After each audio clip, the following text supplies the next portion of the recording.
mga Maranao dyan sa likod kanina. Kayo na bahala kay Tore.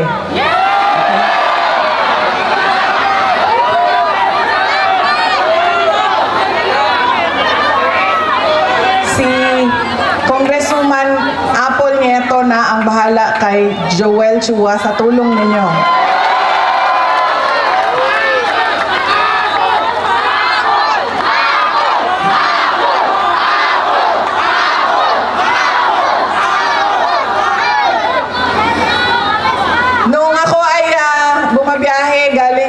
Papuntang Negros, nag-barge ako, tumawag sa akin si Pangulong Rodrigo Duterte. Sabi niya sa akin, diretsuhin mo na ang mga kababayan natin. Diretsuhan na og hangyo ang ato ang mga kaigsuunan. Na diretso ang boto ninyo para sa 10 senador ng mga Duterte.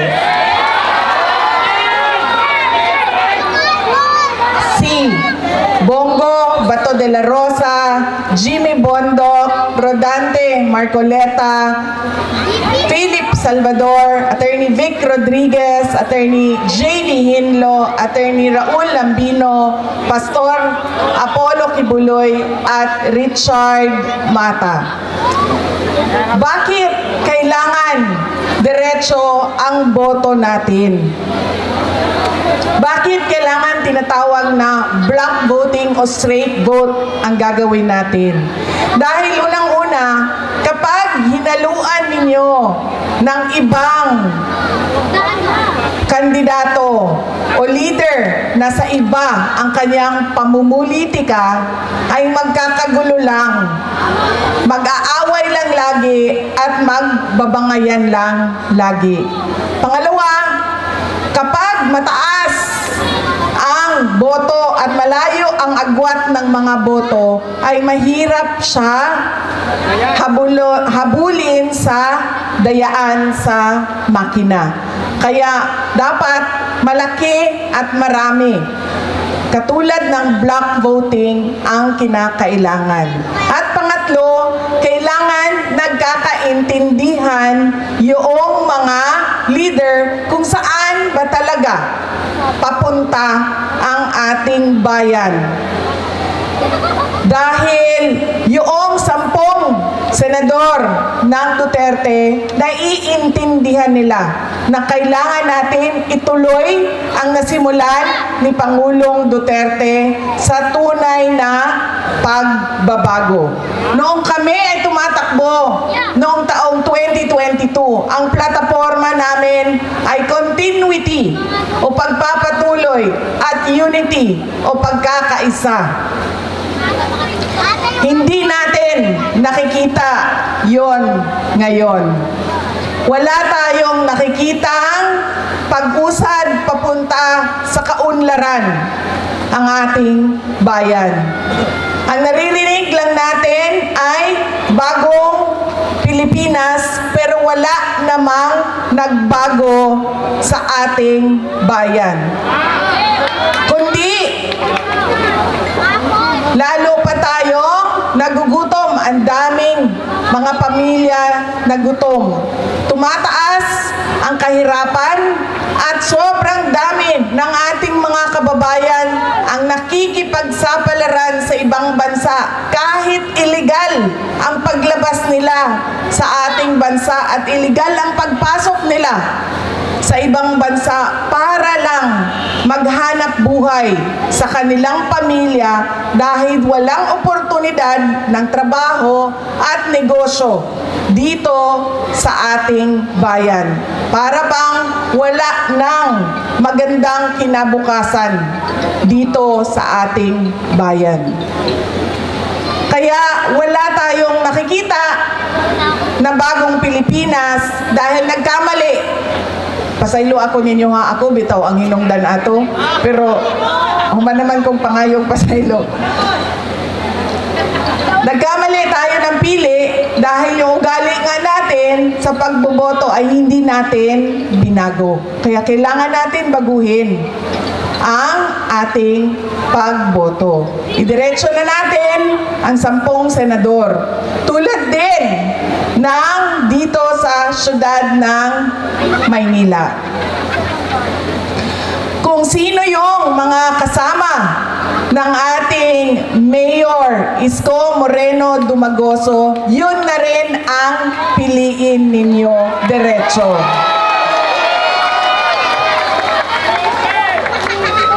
Dahil, tulad ng sinabi ko sa kanila, kung pipili kayo ng mayor dito, pipili kayo ng vice mayor sa kabila, pipili kayo ng 2 konsehal dito, 3 doon, o ilan bang? Hati-hatiin ninyo ang boto, magkakagulo lang din ang inyong lokal na pamahalaan. Hindi makakagalaw ang mayor ninyo. Hindi din makakagalaw ang vice mayor ninyo. Kaya kung pumili na kayo na kay Mayor Isko Moreno kayo, lahat ng kasama niya, kasama na ang ating Congresswoman Apple Nieto, ay iboto na ninyo.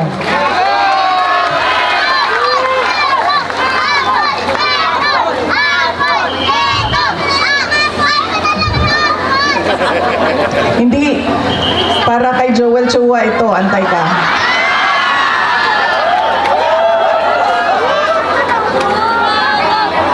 Sabi nung bata, kasi sabi ko, bigay daw yung apple.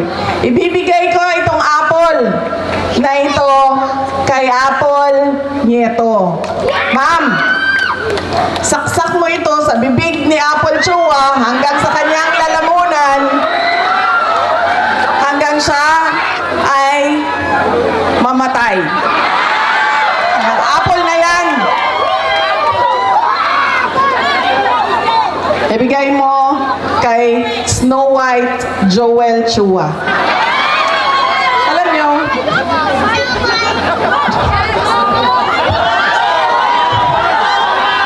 diba si Snow White kumain ng apple, tapos nabilaukan. Apple yan. Bigay mo yan sa kanya, sak mo yan doon sa bibig niya.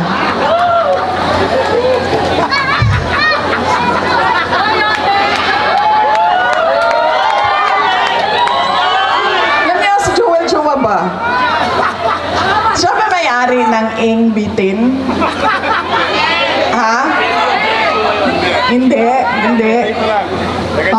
Yung may-ari ng Ing Bitin. Kasi alam nyo, dala-dala niya yan lagi, yung hopya na yan doon sa House of Representatives. Tapos pinamimigay niya sa mga tao. Pag may hearing, pinamimigay niya.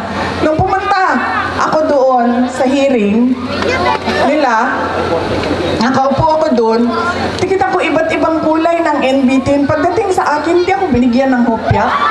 Ha?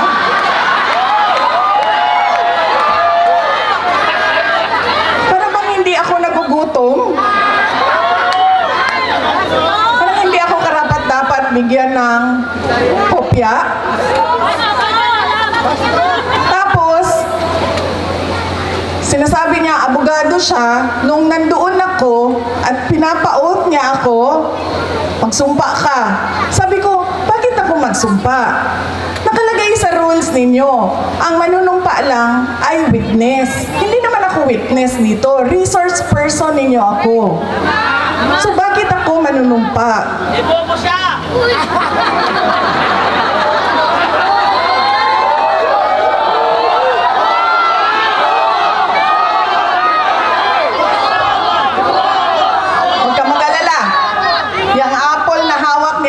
Solusyon.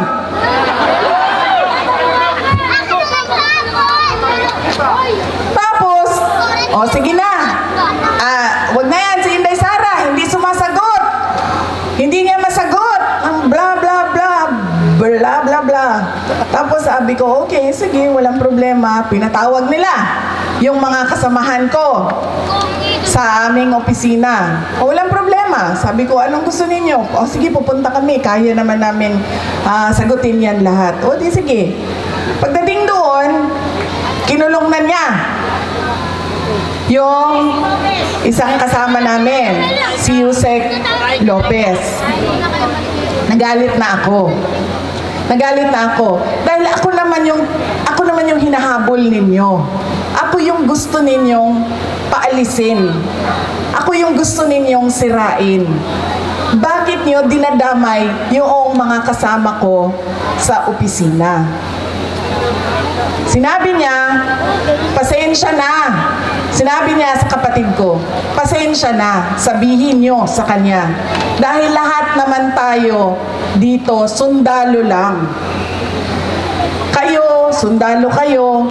Kami, sundalo kami ni Martin Romualdez. Uy, hindi lang buwaya, sir. Tambalus-lus yun nga buwaya.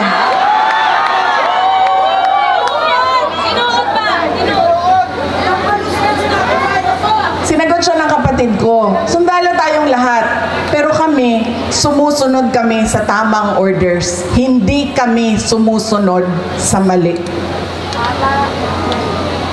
Yan! Hindi ko nga alam kung paano nyo napili yan si Joel Chua, pero nasabi na sa akin yun. Yan ang karakas ng inyong congressman. Ganyan ang pag-uugali ng inyong congressman. Hindi namimigay ng hopya. At sundalo daw siya. Hindi ko lang alam kung kaya niya yung hirap ng pagiging sundalo daw siya. Pero hindi naman niya sinusunod yung tama. Ang sinusunod niya ay yung mali. Talo siya ng kapanubayan. Mama, dali, maging presidente. Nakalimutan ni Joel Chua nung sinisira niya yung pangalan ko na hindi ako kandidato ngayong eleksyon na ito. Walang mawawala sa akin. Nawala naman ang pangalan ko dahil kinuha nila at niyuraakan nila. Pero nakalimutan niya, kandidato siya ngayong eleksyon na ito. Kaya ano ang dapat nating gawin para kay Apple Nieto? O hindi lang iboto, ano pa ang dapat nating gawin? Ikampanya. Idala sa lahat ng mga presinto at sabihan ang ating mga kasama, bigyan nyo ng 0 yang putang inang Joel Chua.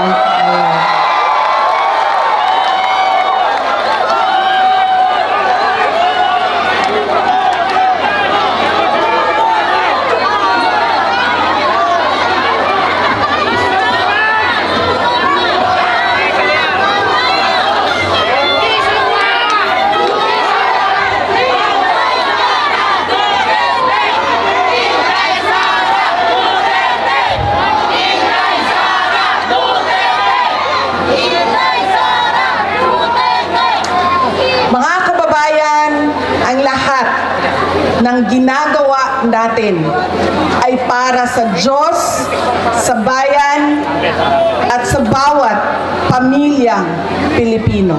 Syukran.